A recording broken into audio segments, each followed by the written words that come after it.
Huancayo llaqtamanta pacha Frente de Defensa de los Intereses Rimarimun Gobierno paykunata sanunchasqankutaqa manan allinpaqchu qhawarinku chunqaskuniyuq p'unchaw Julio killatan sayarita qallarinqaku chaypi mañarikushallankutaq umalliqkunata waqmanta aqllarinankupaq nuqayku mañakushayku Dina Boluarte ripunanpaq congresista-kunapas ripuchunku waqmanta umalliqkunata aqllayta munayku.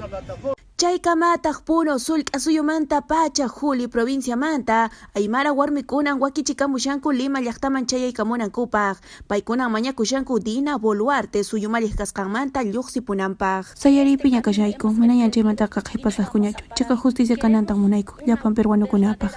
Chaymantapas kay semana tukuytan qullqita huñuyta qallariykunku Lima llaqtaman hamuqkunapaq.